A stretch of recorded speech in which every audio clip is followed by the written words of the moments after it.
Menurut kakek nenek kita dulu, menabung itu pangkal kaya. Sekarang pepatah itu tidak lagi sepenuhnya benar, karena nilai uang kita akan tergerus oleh penurunan nilai mata uang dan kenaikan harga barang yang biasa disebut inflasi. Lalu bagaimana caranya agar uang kita bisa bertambah banyak sehingga kita bisa membiayai pendidikan anak, membuka usaha, atau mempersiapkan masa pensiun? Berinvestasilah, karena menabung tidak sama dengan berinvestasi. Tapi bukankah investasi butuh dana yang sangat besar? Memerlukan keahlian dan pengetahuan khusus untuk mengelolanya.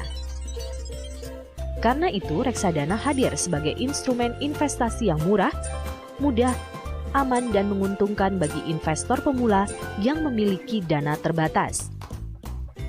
Kita bisa mulai berinvestasi hanya dengan Rp100.000. Dana kita dikelola oleh manajer investasi yang profesional dan berpengalaman.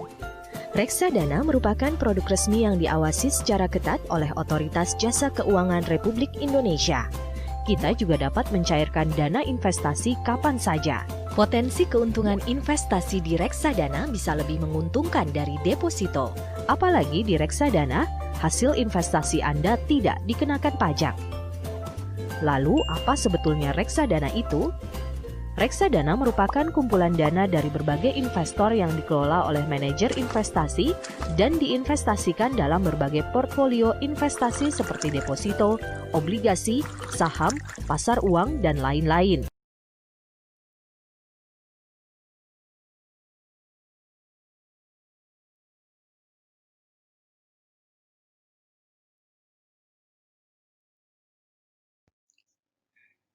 Macam-macam jenis reksadana. 1. Reksadana pasar uang. Reksadana pasar uang memiliki jangka waktu kurang dari 1 tahun. Dana investor biasanya ditempatkan pada deposito, SBI, dan obligasi yang kurang dari 1 tahun. 2. Reksadana pendapatan tetap. Reksadana pendapatan tetap memiliki jangka waktu 1 hingga 3 tahun. Dana investor biasanya ditempatkan pada obligasi. 3. Reksadana campuran. Reksadana campuran memiliki jangka waktu antara 3 sampai 5 tahun. Dana investor biasanya ditempatkan pada saham, obligasi, dan deposito. 4. Reksadana saham. Reksadana saham memiliki jangka waktu lebih dari 5 tahun. Dana investor biasanya ditempatkan pada 80% saham, 20% obligasi, 20% pasar uang.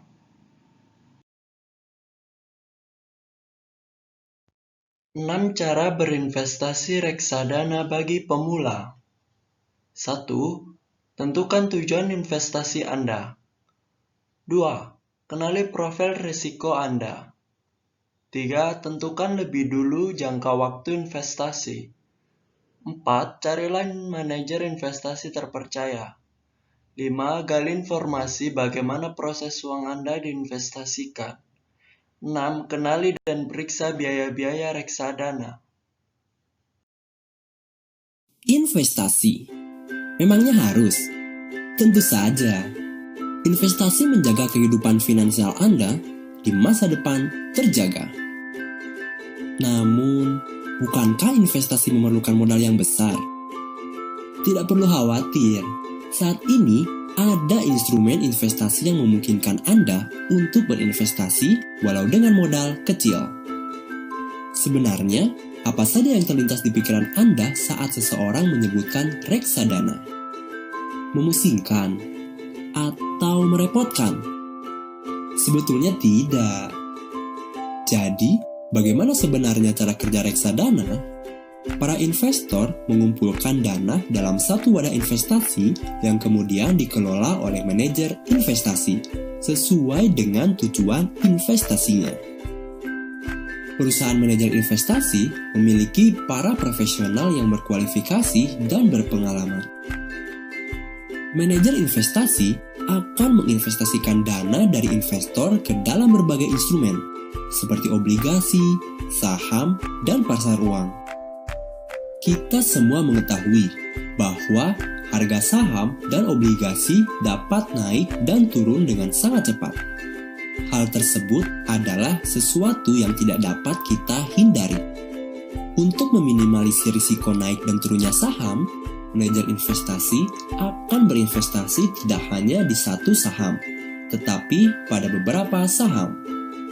Setelah uang Anda diinvestasikan di reksadana, Anda akan diberi unit penyertaan yang mewakili uang yang Anda investasikan. Di sini kita mengenal istilah NAB atau nilai aktiva bersih reksadana. NAB per unit adalah nilai 1 dari unit investasi Anda. Unit penyertaan tersebut dapat dengan mudah dicairkan untuk mendapatkan kembali uang yang telah Anda investasikan. Setiap Anda ingin mengetahui nilai investasi Anda dapat melihat nilai aktiva bersih di surat kabar atau website. Anda dapat berinvestasi di reksadana secara sekaligus maupun sedikit demi sedikit melalui rencana investasi yang sistematis. Ini membuat reksadana dapat diakses siapapun. Jadi, apakah investasi Anda berjalan dengan baik? Bagaimana Anda tahu? Setiap reksadana memiliki tolak ukur tetap untuk mengukur kinerja mereka. Dengan adanya benchmark, kita dapat mengetahui tinggi rendahnya return dalam risiko reksadana. Reksadana dikatakan memberikan return tinggi apabila returnnya di atas return benchmark. Sebaliknya, reksadana dikatakan memberikan return rendah apabila returnnya lebih kecil dibandingkan dengan return benchmark. Tugas manajer investasilah untuk menganalisis pasar dan mengelola portofolio reksadana. Itulah mengapa kita membayar mereka. Jadi, reksadana dapat memberikan banyak manfaat, antara lain dikelola oleh manajer investasi yang berpengalaman, likuiditas yang tinggi, terdiversifikasi, diatur dan diawasi oleh OJK, transparansi, biaya rendah, dan bukan objek pajak.